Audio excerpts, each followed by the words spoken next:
see him. My wounds.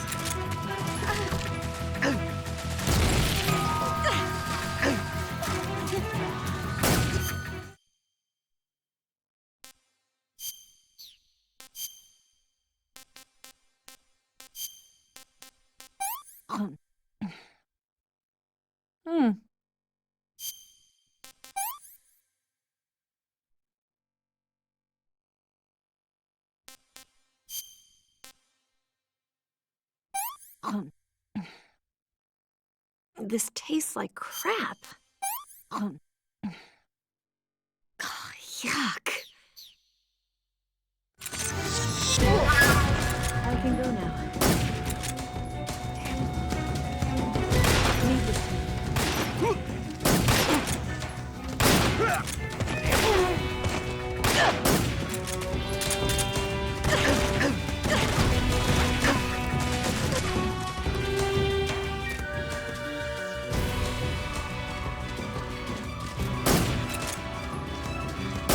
I'll take it.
I see him.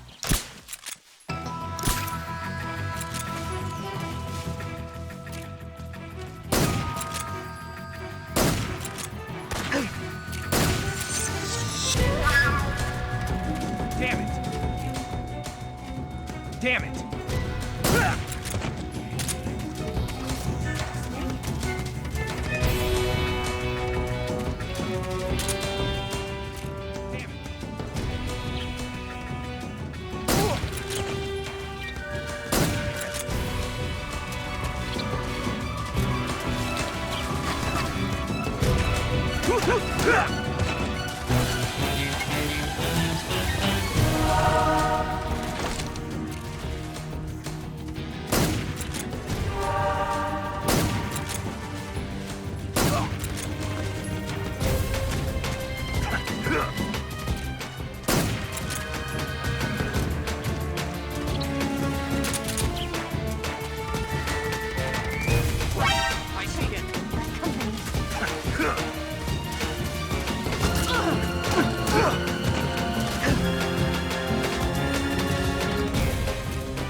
Let me have some more.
Snake.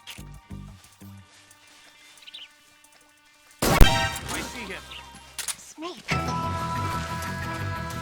Damn it.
Come on, Snake.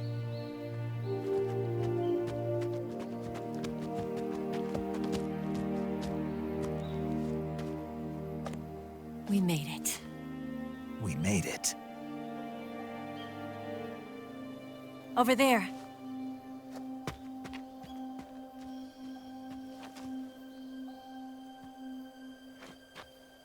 It's the boss, isn't it? I'll go get the wig ready to take off. Right. I'll leave you two alone. But come back in one piece, okay?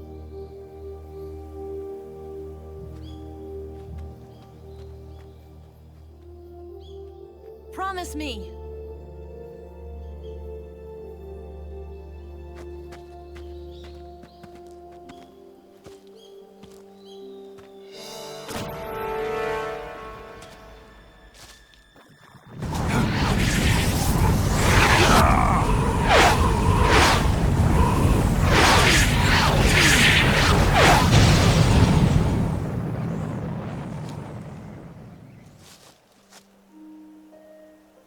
Life's end. Isn't it beautiful? It's almost tragic. When life ends, it gives off a final lingering aroma. Light is but a farewell gift from the darkness to those on their way to die. I've been waiting, Snake, for a long time. Waiting for your birth, your growth, and the finality of today. Boss. Why are you doing this? Why? To make the world one again. The world used to be whole. But with the end of the Second World War, the philosophers began to fight amongst themselves, and the world was torn apart. The Cobras, my comrades who trained and fought alongside me, were torn apart as well. The foibles of politics and the march of time can turn friends into enemies just as easily as the wind changes. Ridiculous, isn't it? Yesterday's ally becomes today's opposition. And this Cold War? Think back. When I was leading the Cobras, America and Russia were fighting together. Now, consider whether America and Russia will still be enemies in the 21st century. Somehow I doubt it. Enemies change along with the times, the flow of the ages, and we soldiers are forced to play along. I didn't raise you and shape you into the man you are today just so we could face each other in battle. A soldier's skills aren't meant to be used to hurt friends. So then what is an enemy? Is there such a thing as an absolute timeless enemy? There is no such thing, and never has been. And the reason is that our enemies are human beings like us. They can only be our enemies in relative terms. The world must be made whole again. The philosophers must be reunited. I will devote my skills to that purpose. And with the Colonel's money, I will achieve that end. Just as I once created the Cobras. They are my family. I may no longer be able to bear children, but I still have a family.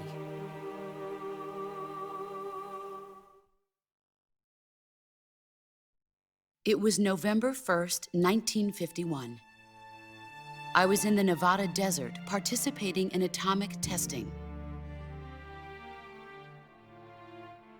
The name Nevada is derived from Spanish, covered in snow, white as snow. And snow is exactly what I saw in that Nevada desert. It froze my blood white. Snake, you were an atomic test subject, weren't you? On Bikini Atoll. That's part of the reason I was drawn to you. You and I are alike. We're both slowly being eaten away by the karma of others. We'll never have the chance to die peacefully of old age. We have no tomorrow. But we can still have hope for the future. In 1960, I saw a vision of the ideal future from space. 3 years earlier, the Soviet Union had succeeded in launching Sputnik, the first man-made satellite in history, into orbit. This came as a huge shock to the United States. In response, America threw everything it had into its own manned spaceflight project, the Mercury program.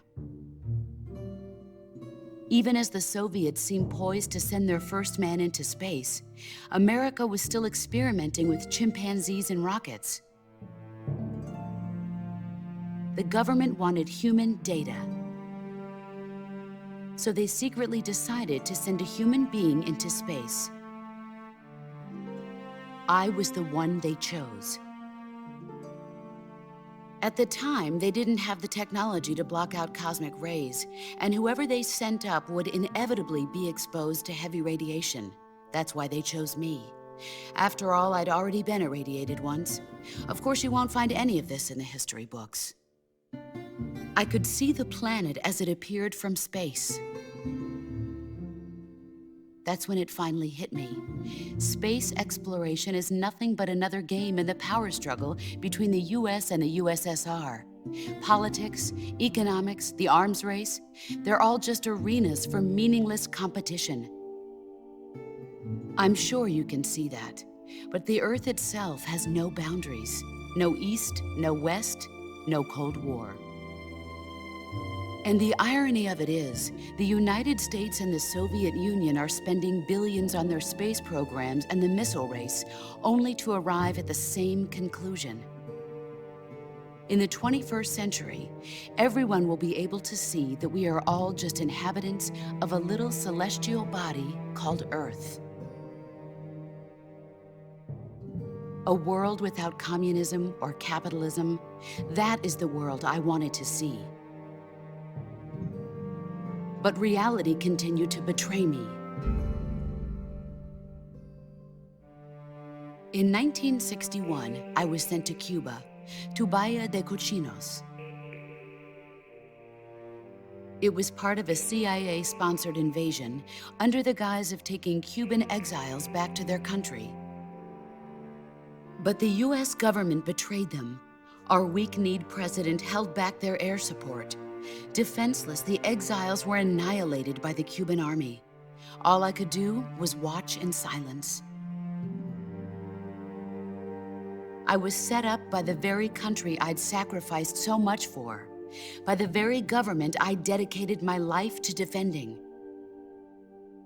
I was driven from the surface world, and I went underground. Then, 2 years ago, I faced the sorrow, my old comrade in battle. He was my friend. But one of us had to die. I was left with no choice. The sorrow gave his life for me. There is no enmity between us. One must live, and one must die. That was the mission. The ones who gave me that mission were the philosophers. Early in the 20th century, the true holders of power in the United States, the Republic of China, and the newly formed Soviet Union gathered together in a secret meeting that would later be known as the Wise Men's Committee. The secret pact they formed there marked the beginning of the philosophers. But the last of the original members died in the 1930s. After that, the organization began to run out of control, and the Wise Men's Committee degenerated into a mere shell of its former self. The philosophers of today have no sense of good or evil. Their influence extends to countries and organizations involved in every aspect of every war. They have become war itself. That's how they operate. The sacrifices of war cause a shift in the times. This shift leads to renewed conflict, and in turn triggers the next war. Like a nuclear chain reaction, each conflict sparks countless others, forming an endless spiral that will continue on for eternity. Do you understand what I'm saying, Snake? By consuming me and you, the philosophers intend to keep that cycle going forever. It was my father who explained all of this to me. He was one of them. You see, I am the last remaining child of the philosophers. But after he revealed the truth, my father was killed by that same shapeless, formless organization. And my father isn't the only thing the philosophers have taken from me. In June of 1944, the Cobras and I took part in the landing at Normandy. We'd been given a top-secret mission to locate and destroy enemy V-2 rocket installations. I was pregnant at the time. The sorrow was the father. I gave birth on the field of battle. A beautiful baby boy. But my child was snatched away from me by the philosophers.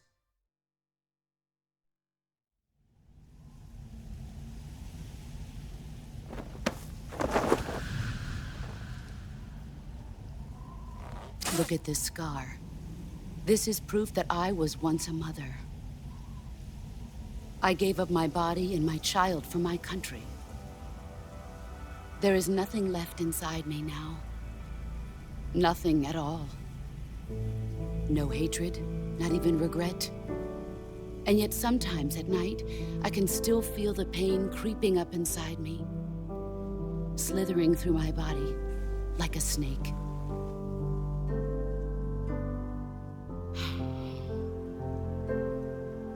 I've never talked this much about myself before. Thanks. Thanks for listening to me.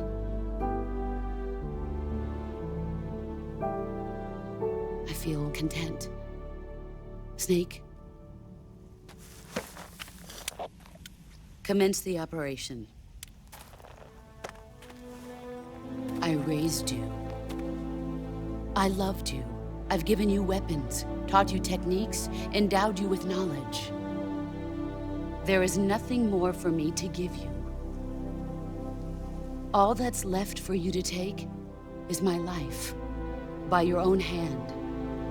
One must die, and one must live. No victory, no defeat. The survivor will carry on the fight.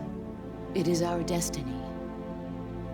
The one who survives will inherit the title of boss. And the one who inherits the title of boss will face an existence of endless battle. I'll give you 10 minutes.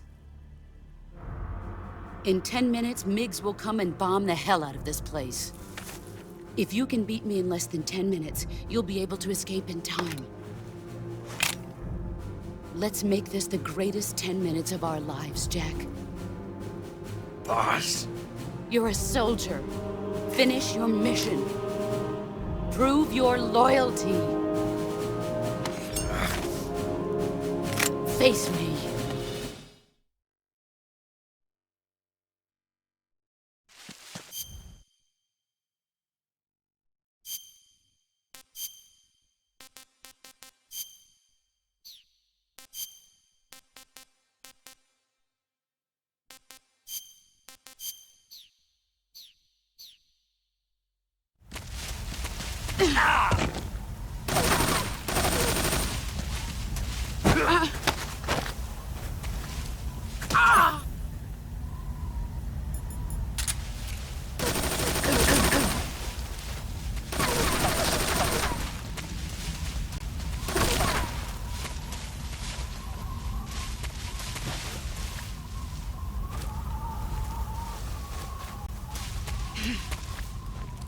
Where are you hiding?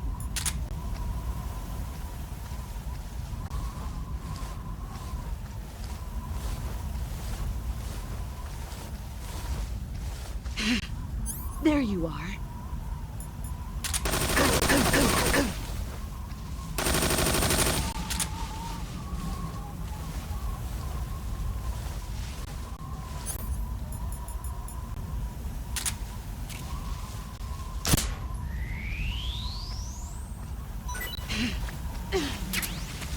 Get ready!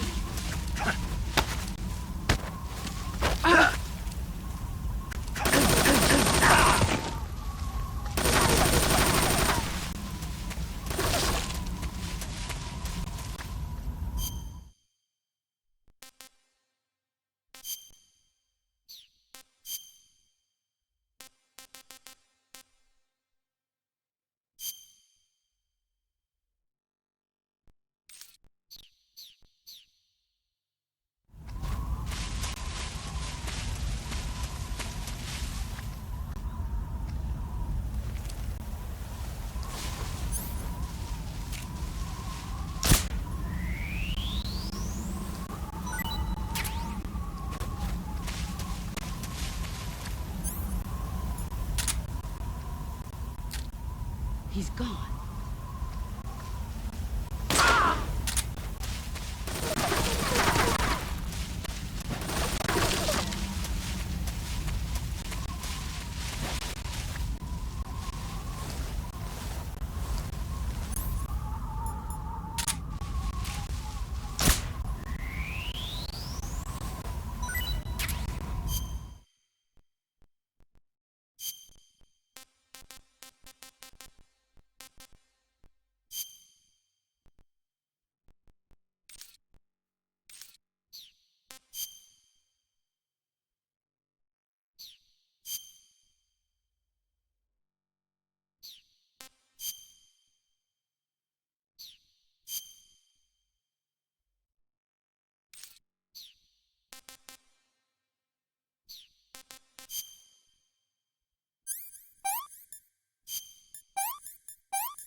Where are you?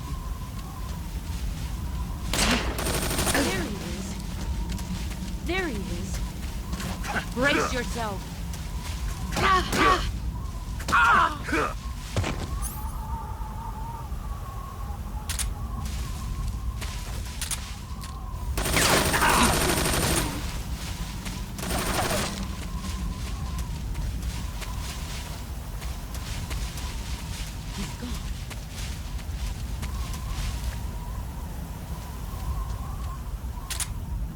Where are you hiding?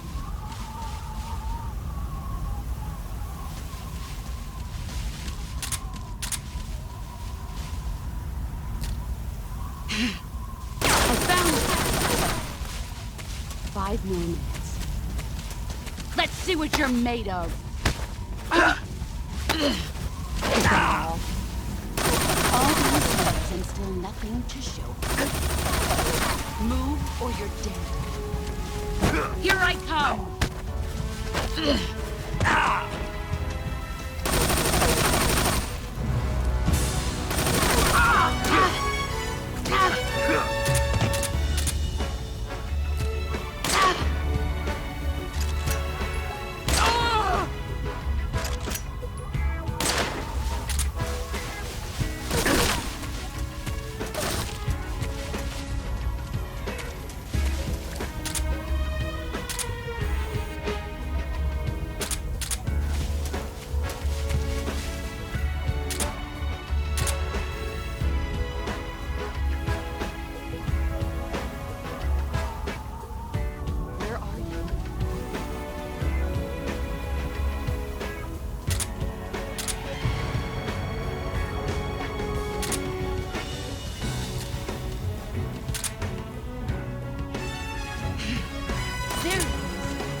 See what you're made of.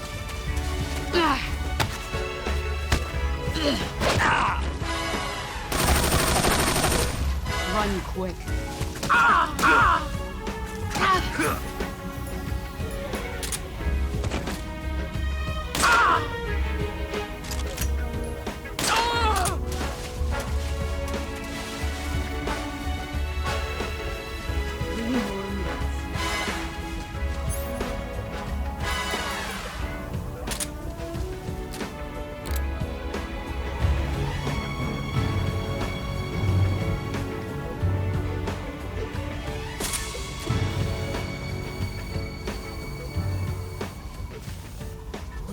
Where did you go? Darkness and silence through the night. I found you. Here I come.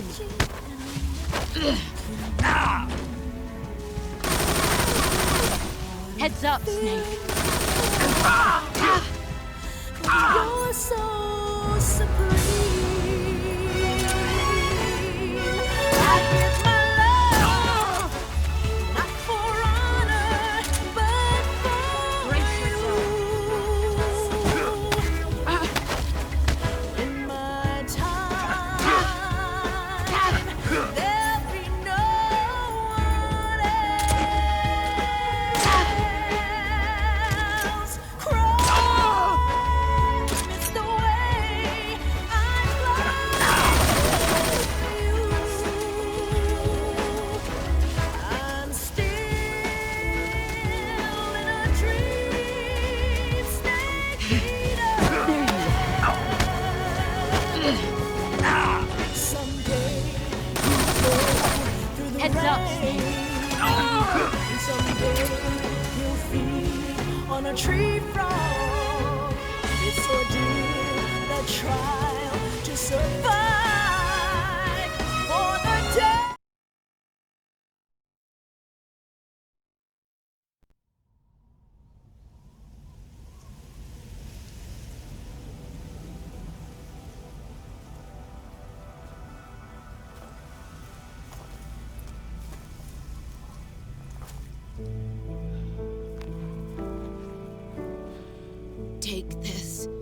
keep it safe.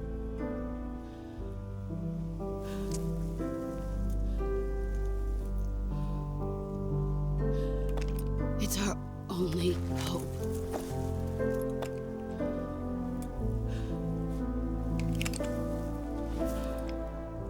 A patriot? Why are you giving me this? Jack. Or should I say, Snake. You're a wonderful man. Kill me. Kill me now.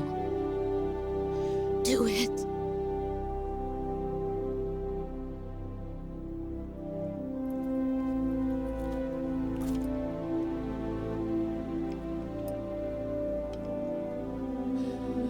There's only room for one boss and one snake.